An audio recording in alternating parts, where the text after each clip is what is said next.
Howdy y'all, I'm Kat, and today I'm going to show you how to do decreases in Tunisian crochet. Just right off the bat, I am sick, so if my voice sounds weird, that's why, and if my jokes are hitting different, it's probably the cough syrup talking. But how this video is going to go is kind of a lot like last one. We're going to do a quick little tutorial on how to do these decreases, then we'll have a chat at the end kind of about what this looks like in practice and the application of these decreases. So as a quick refresher, Tunisian crochet is type of crochet where we use one hook and we work our stitches in two parts, right? We've got our forward pass and our backward pass. And as alluded to in that previous video, we have two different opportunities to do a decrease, right? We can do our decrease in our forward pass, or we can do our decrease in our back pass. So the video is going to cover both of those ways to do it. So I'll be right back and we'll look at our forward pass decreases. Okay, so forward pass decrease is probably the simpler. They're both really simple, but this one just requires a lot less thought. So this is just a, 1, 2, 3 rows by 10 stitches, just a little foundation piece for us to work off of so I can show you. And if we remember our Tunisian crochet, we have our vertical bars, and that's what we pick up when we're going through.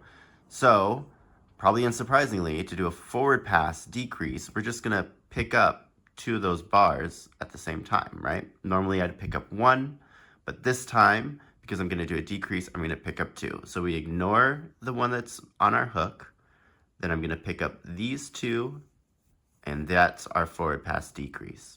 So I'm going to continue down the line. We'll do one on each side so we can make a triangle with like a point in the middle of our piece. Let's keep on going. Plus gets the added benefit of showing you how to do it more often. So now I'm at the end.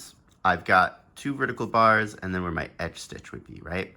So again, forward pass decrease, I'm just gonna go through both of those bars. Remember, we're only going through that top bar, that's it.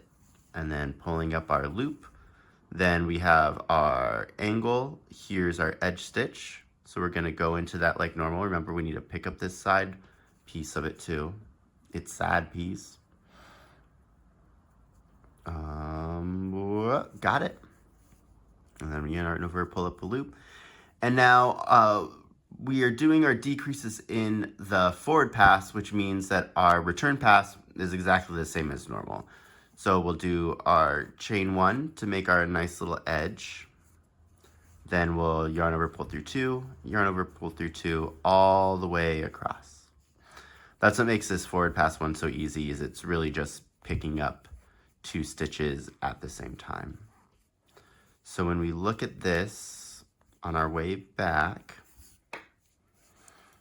everything looks pretty much the same, but do you notice how this one kind of makes an upside down V, and we have one on that side too? Those are our decrease stitches. So we're pulling 2 stitches together, which is what's making that decrease. Let's go ahead and do that again. So we'll do a decrease at the beginning of our row. Remember, we're gonna ignore the bar that's on our hook, and we're gonna go through both of these, pull up a loop. That's our decrease. Then we'll do our standard stitch all the way across until we get to where we want to do our other decrease, which is right before the edge. Oops. And we see we got our vertical bar, edge stitch. So we're going to go through both vertical bars, pull up a stitch, there's our decrease, and then find our edge stitch.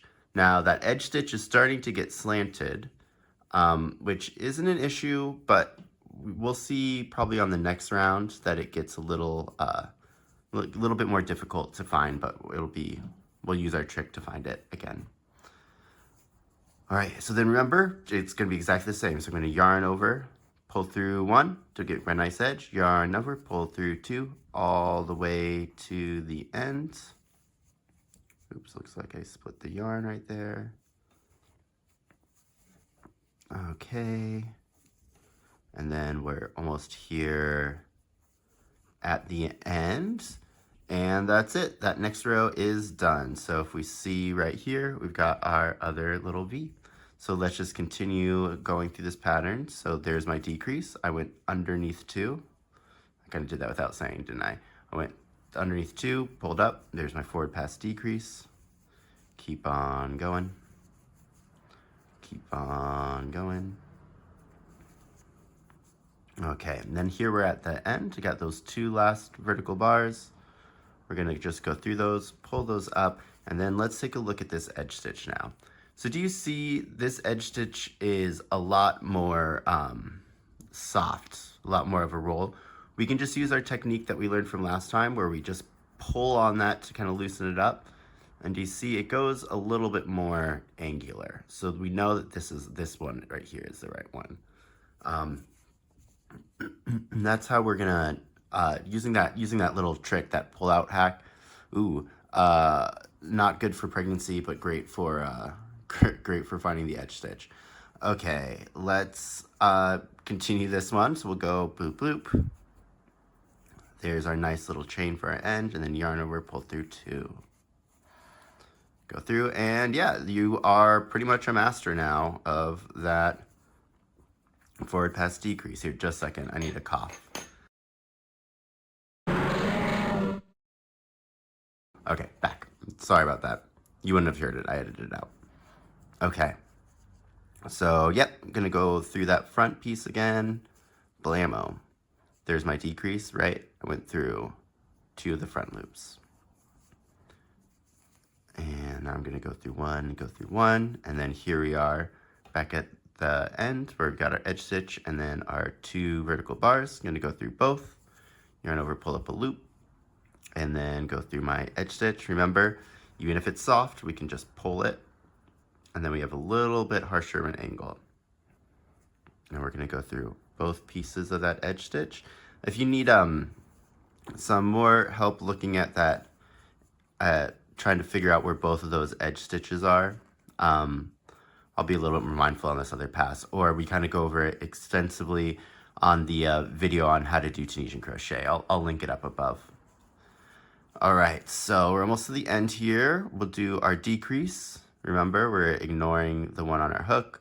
We're going through both of these stitches, pulling up a loop, and then our next decrease would be right here. So we'll go through that, pull up a loop, and again, our edge stitch. Can we see it now, even without pulling it, where there's still that angle, but we'll still give it a nice little tug.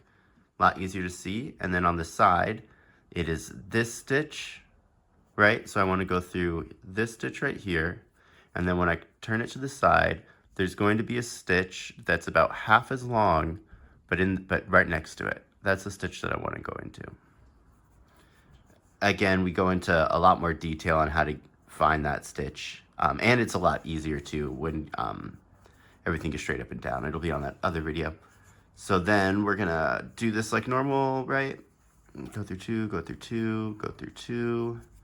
And then for this one, it looks like our final stitch would be this one to bring them both together. Pull up a loop. Again, we're gonna find our edge stitch, which is this one right here. So we'll go through that back loop.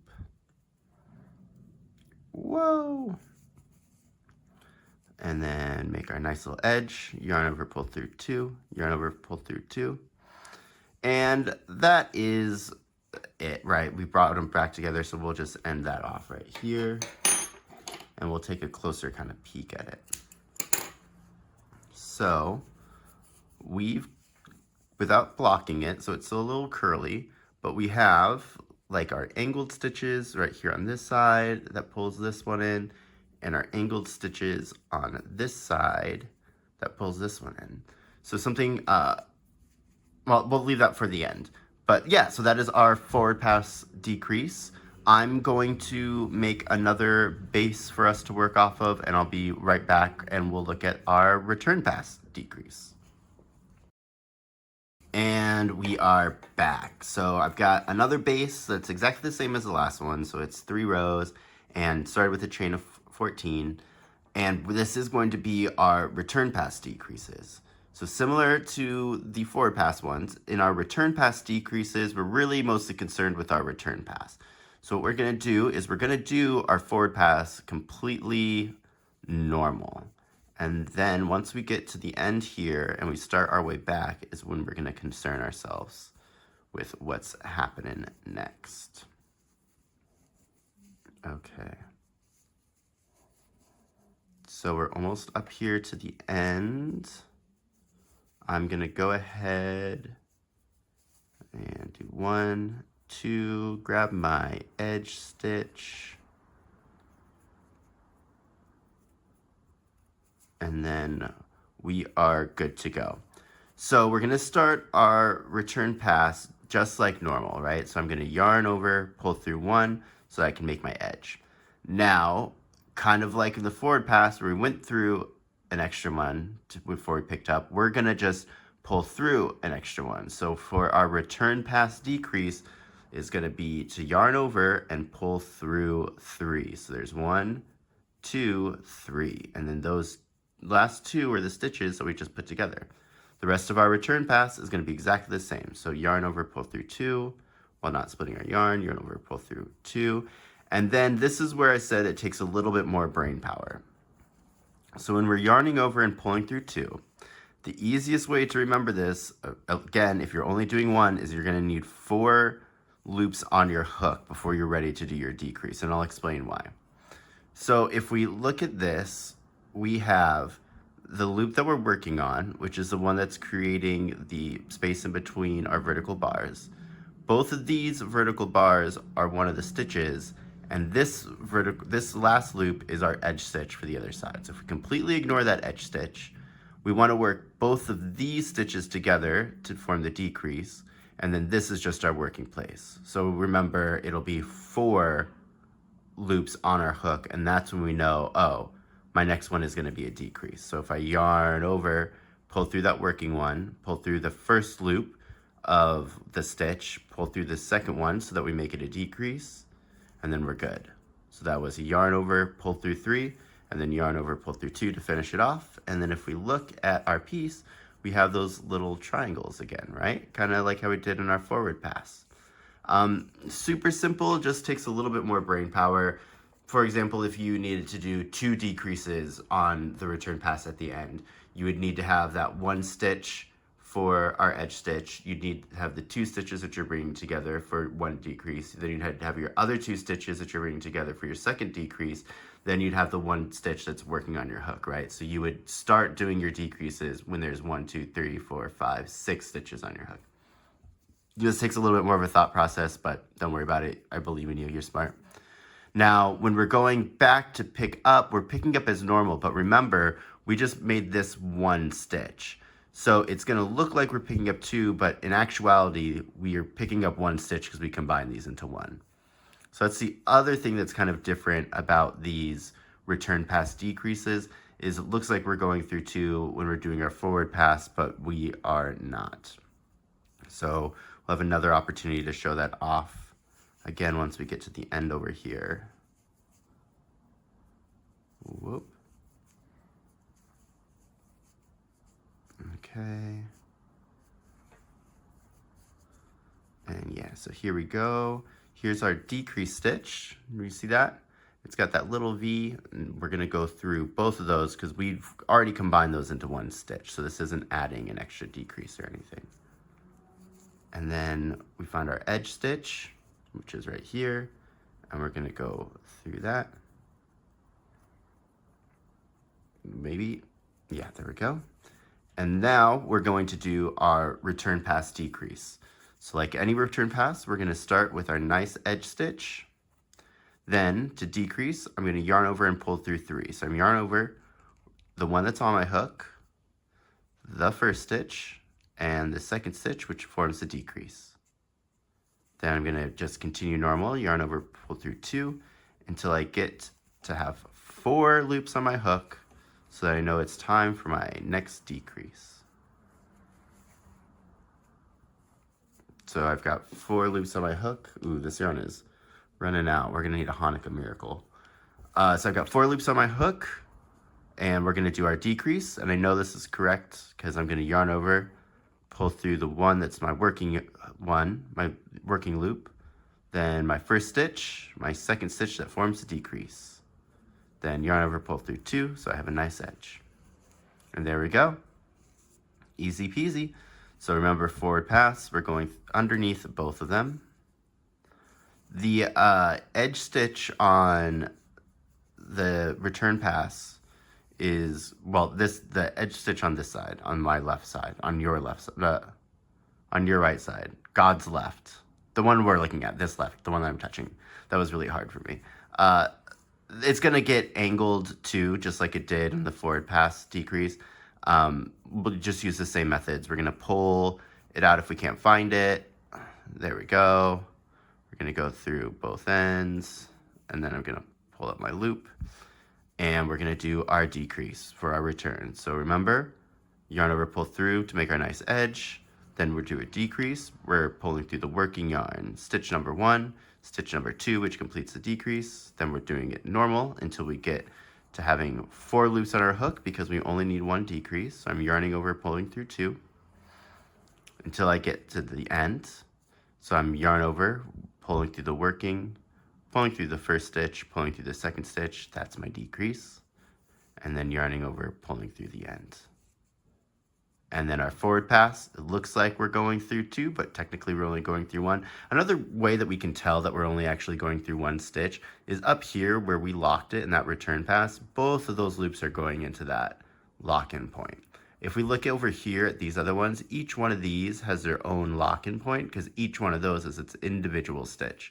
So this one has the 2 going into that one because they're treated as an individual stitch. That's another way if you're maybe not 100% sure on what it should look like. And it's always good to have kind of those stitch anatomy lessons. They help you identify problems and just let you know kind of where you are, orient yourself a little bit better. Okay, so I found my edge stitch. I'm going to go into there.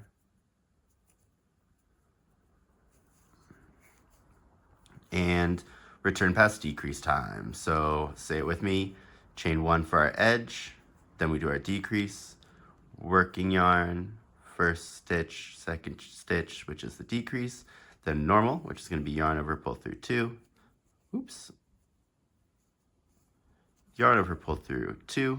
I've got 4 loops on my hook, which means it's time for my decrease. I'm going to yarn over, working, first stitch, second stitch, that forms my decrease, then yarn over, pull through 2 to make my nice edge. All right, and we are almost there. We're gonna do our forward pass. We're going through 1 stitch that kind of looks like 2 but isn't. Going through our next one, going through our next one. This is the same. And then our edge stitch. And pull up. And then our decreases. So I'm yarn over, pulling through 1, doing my first decrease, going through my working yarn, the first stitch, the second stitch, that's a decrease, and I have 4, so this is where my next decrease would be. Yarn over, go through the working yarn, first stitch, second stitch, that's my decrease, and then go through the edge, make a nice edge stitch. So then forward pass would be through 1 and 2, and edge stitch. Let's see how we're going to finish this off. We're kind of free forming, so it's not going to be perfect like we would on like most pieces. But if I yarn over, pull through 1, then I would do my decrease, blammo, first stitch, second stitch, 2. Okay, we're looking good. And then let's do 1 more. So we'll go through the first, go through my edge, then yarn over, pull through 1 to make an edge, and then I would yarn over, pull through 3. Let's just do that, and then call it a bingo. So that's how we finished it off. And it was a Hanukkah miracle. We had enough yarn. Let's take a peek. There we did. We did our return pass decrease. So if you're just here for the tutorial, that's it. We've got our forward pass right here, our return pass right here. You might be thinking, hey, those look really, really similar, almost the same even. You're not wrong, but there are some pretty big key differences, which we're going to talk about in the next section. So if you come there, I'll see you there. If not, please comment, like, share, subscribe. Every little bit helps. Thank you so much for watching to this point, and I'll see everybody else in a jiff. Late. All right, new angle, new us. Let's have a chat. So you guys may not be able to tell, but I can tell by looking at these that this is our forward pass decrease and this is our return pass decrease. And the main reason is this edge right here. This one looks a little bit more uniform, where this one looks wonky. If I pull it up to you guys, it's really gappy and holy and not very uniform. Whereas on the return pass one, it's still not the prettiest, but it is more uniform. And knowing me, I did some experiments for you guys to kind of really highlight this so that you can see what I mean and like fully know that I've looked through all this and I'm not just like talking out of my butt. But yeah, so these are both done with forward passes. I just made them larger and separate so we can kind of see the difference of what's going on. So here is that far edge, and if we see, we have that same issue where we have a larger gap. The stitches aren't very uniform, but if we look over here, this edge looks pretty nice. It's pretty straight, pretty uniform, almost completely bleeds and blends into the rest of our stitch. And if I pull this a little bit closer, kind of hard to tell, but it's about the same width, this angled edge, as the rest of these are, which is really, really nice.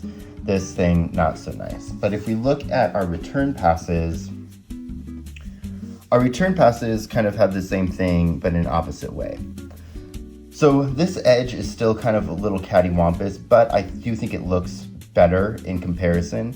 Whereas like this one, if we compare it to it, this is really, really tight. I don't think it meshes as well. It's kind of hard to see on camera, but in person it looks messier just because of the tightness. And if we compare these to their compatriots here, this is wild.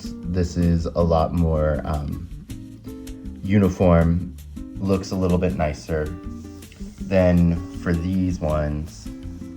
Again, this one I think looks more uniform. This looks a little bit too tight, not 100% there. We're also kind of getting a different shape on these ones. This one's a little bit squatter. That could just be my attention though, let's ignore that. So in theory, our best practice would be our far edge to be done with our return pass, and then our close edge to be done with our forward pass. And that is completely doable. So here is an example of what we just did, this kind of triangle, but we did our forward pass decreases in the front and we did our return pass decreases in the back. And I think this gives a nice looking shape. You know, everything looks uniform. That far edge is a little bit weird, but that's just the nature of the stitch. You know, sometimes we have to work with the medium that we have. And if I compare this to something where we do the opposite, I think it's a lot easier to see. So on this one, we did our return passes at the beginning and our forward pass decreases at the end, and they're kind of like night and day. I think this looks 10 times better than this one does. It really kind of highlights the different sizing and gaps on that far edge, but as well as like this one being way too close and this one looking a little bit more even. But yeah, just kind of thing to consider when we're doing decreases in Tunisian crochet. You really want to kind of keep them either onto the edge or they have to be done symmetrically, right? Because we're creating, let's see if we can get a good example of them up here. We're creating these little V's, right? So those V's need to have another V to work off on. If we just did one in the middle, you're just gonna have a random upside down V in the middle. And it's going to be very apparent because of the way that this stitch works. It's so linear that any deviation from that linearity is going to be highly visible on the final garment. So you really want to think about your decreases as being in in tandem on Tunisian crochet. Can be done in the middle, just they need to be done 2 decreases in the middle, not just one, like you would do it in regular crochet. If you're looking for something that's more like that, you'd be looking at something called short rows. So for the sweater that I showed you last time, I did short rows, but that's a completely different topic. Go ahead and look it up. They're a little bit more, what would you call it? I wouldn't say difficult, but they're a little more challenging. We'll probably cover on one of these days. But yeah, that is the video on Tunisian decrease. Thank you. I know I sound weird because I'm sick. I know it probably wasn't as nice and easily flowed and followed. Probably one that I'll redo in the future. But yeah, please comment, like, and subscribe. Next week, we'll see what happens. I might do something else on Tunisian, but I'm hoping to have the pattern out or the crochet along for the next pattern where we're going to use this decrease technique and some other stuff. But yeah, thank you guys so much for being here with me. That I can feel the cough syrup hitting in. I think I'm gonna go take a nap. All right, bye. Just right off the bat, I am sick, so if my voice sounds weird or if my humor isn't as funny as it normally is, or not funny, is it normally funny? That you be the judge.